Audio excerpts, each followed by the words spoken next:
నమస్కారం. నేను మీ భక్తుల బలరామకృష్ణ, ఎమ్మెల్యే రాజానగరం నియోజకవర్గం. విజయవాడ పరిసర ప్రాంతాల్లో ఈ మధ్య కాలంలో వచ్చిన వరదల గురించి మీ అందరికీ తెలుసు.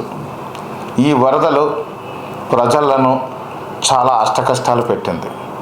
అలాంటి పరిస్థితుల్లో ఈ యొక్క ఎన్డీఏ ప్రభుత్వం, మన ముఖ్యమంత్రి వర్యులు శ్రీ నారా చంద్రబాబు నాయుడు గారు, ఉప ముఖ్యమంత్రి వర్యులు శ్రీ కొణిదెల పవన్ కళ్యాణ్ గారు, తెలుగుదేశం పార్టీ జాతీయ కార్యదర్శి మరియు మంత్రివర్యులు యువకులు శ్రీ నారా లోకేష్ బాబు గారు, ఇతర మంత్రులు, ఎమ్మెల్యేలు, తెలుగుదేశం, జనసేన, బీజేపీ పార్టీ నాయకులు, కార్యకర్తలు, జన సైనికులు, వీర మహిళలు అందరూ కూడా అద్భుతమైనటువంటి సేవలు అందిస్తున్నారు. వారందరికీ ముఖ్యంగా చూస్తే ఈ యొక్క అధికార యంత్రాంగం కానీ చూసినట్లయితే అన్ని శాఖల వారు కూడా, పంచాయతీ సెక్రటరీ నుంచి చీఫ్ సెక్రటరీ వరకు కూడా, ఐఏఎస్లు, ఐపీఎస్లు అందరూ కూడా వరద బాధితుల సేవలో నిమగ్నం అయ్యారు.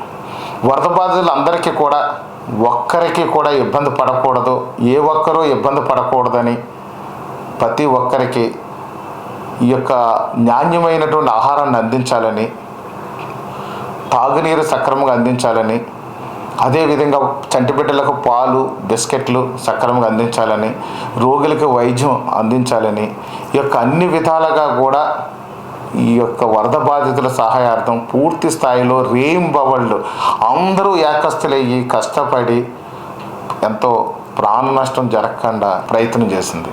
దాంట్లో పూర్తిగా ఈ ప్రభుత్వం సఫలమైంది. కానీ ఇంకా ఎంతోమంది ఇబ్బంది పడుతూనే ఉన్నారు. ముఖ్యంగా చూస్తే ప్రభుత్వం కానివ్వండి, ప్రైవేటు స్వచ్ఛంద సేవా సంస్థల వారు కానివ్వండి, చాలా అద్భుతమైన సేవలు అందించారు. అద్భుతమైన సేవలు అందించి చంటిబిడ్డ తల్లులు కానివ్వండి, లేదా గర్భిణీ స్త్రీలు కానివ్వండి, వృద్ధులు కానివ్వండి, రోగులు కానివ్వండి, వాళ్ళందరినీ కూడా సురక్షిత ప్రాంతాలకు తరలించి మెరుగైన వైద్య సహాయం అందించడంలో కూడా ప్రభుత్వం సఫలమైంది. ఎక్కడ ఎలాంటి ఇబ్బంది, ఎక్కడ ఎలాంటి ప్రాణ నష్టం కూడా జరగకుండా కాపాడగలిగింది. అయితే ఆస్తి నష్టం మాత్రం చాలా భయంకరంగా సంభవించింది. అలాంటి పరిస్థితుల్లో ఇప్పటికే చాలా పెద్ద పెద్ద వ్యాపారులు, సినీ తారలు, చిరు వ్యాపారస్తులు, స్వచ్ఛంద సేవా సంస్థలు, ప్రభుత్వ ఉద్యోగులు, ప్రైవేటు ఉద్యోగులు అందరూ కూడా తమ వంతు సహాయం అందిస్తూ కూడా వరద బాధితులకు బాసటగా నిలిచారు.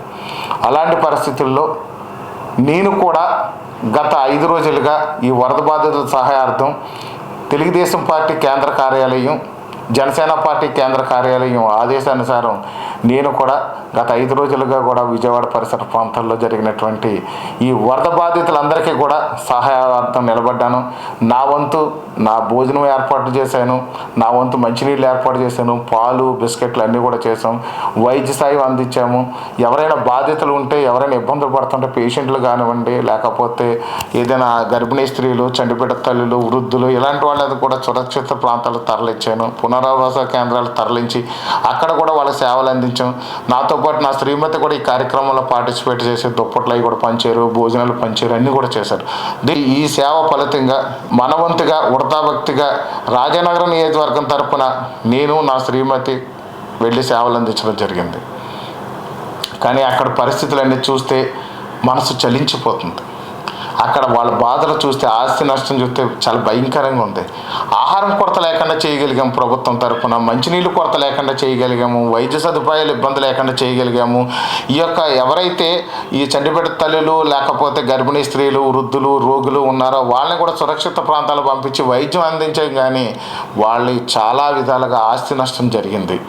ఇంకా కూడా ఈ యొక్క మూగజీవాలు, ఆవులు, గేదెలు, కుక్కలు, కోళ్ళు అన్నీ కూడా చనిపోయినాయి. ఇదంతా కూడా చాలా ఇబ్బందుల్లో ఉన్నారు. వాళ్ళందరూ కూడా చాలా కష్టతరంగా ఉంది. వాళ్ళు కోలుకోవాలంటే కొంచెం టైం పడుతుంది బాగా. దానికి ప్రభుత్వం తరఫున కూడా పూర్తిగా సహాయ సహకారాలు అందిస్తున్నారు. కానీ నా మనసు చలించిపోయి అక్కడున్న పరిస్థితుల దృష్ట్యా మా కుటుంబ సభ్యులు, ముఖ్యంగా నా యొక్క కుమార్తెలు, మా అల్లుడు, నా భార్య బత్తల వెంకటలక్ష్మి గారు, నేను అందరూ కలిసి ఒక నిర్ణయం తీసుకున్నాము. ఆర్థికంగా మేము కూడా కష్టాల్లో ఉన్నాము. అయినప్పటికీ కూడా మా కుటుంబం తరఫున, రాజానగరం నియోజకవర్గం తరఫున 25 లక్షల రూపాయలు సీఎం సహాయ నిధికి మేము ఒక విరాళంగా ఇవ్వాలనుకుంటున్నాం.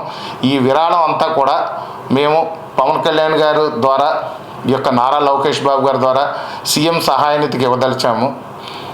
మా యొక్క కోరిక ఒకటే, రాజనగరం నియోజకవర్గంలో చాలామంది స్వచ్ఛందంగా దాతలు ఉన్నారు, ఒక మంచి మనసున్న మహారాజులు ఉన్నారు, మహారాణులు ఉన్నారు, ఎందరో పుణ్యాత్ములు ఉన్నారు. ఇలాంటి పరిస్థితుల్లో ఈ ఆపత్కాల సమయంలో వరద బాధితుల సహాయార్థం మీరేదైనా సహాయం చేయాలనుకుంటే, విరాళాలు ఎవరన్నా ఇవ్వదలుచుకుంటే మీరు చెక్ రూపంలో కానీ డీడీ రూపంలో కానీ ఈ యొక్క ముఖ్యమంత్రి సహాయ నిధికి ఇవ్వాల్సిందిగా కోరుతున్నాము. నగదు రూపంలో మాత్రం తీసుకొనబడదు, ఎందుకంటే నగదు రూపంలో తీసుకోవడం అనేది చట్టరీత్యా నేరం. కాబట్టి చెక్ రూపంలో కానీ డీడీ రూపంలో కానీ ఇవ్వవలసిందిగా కోరుతున్నాం. ఈ రాజానగరం నియోజకవర్గ ప్రజలు స్పందించి ఇచ్చిన ఈ చెక్కులు డీడీలతో పాటు మా కుటుంబం నుంచి ఇచ్చే 25 లక్షల రూపాయల విరాళంతో పాటు ఈ యొక్క నారా లోకేష్ బాబు గారి ద్వారా, అదేవిధంగా శ్రీ కొణిదెల పవన్ కళ్యాణ్ గారి ద్వారా సీఎం సహాయ నిధికి మేము అందజేస్తాం. దయచేసి దాతలో అవకాశం ఉన్న వాళ్ళందరూ కూడా మీకు శక్తి వంచన లేకుండా చెక్ రూపంలో కానీ డీడీ రూపంలో కానీ విరాళాలు ఇవ్వాల్సిందిగా కోరుతున్నాను. నమస్కారం. మీ బత్తల బలరామకృష్ణ, ఎమ్మెల్యే, రాజానగరం నియోజకవర్గం.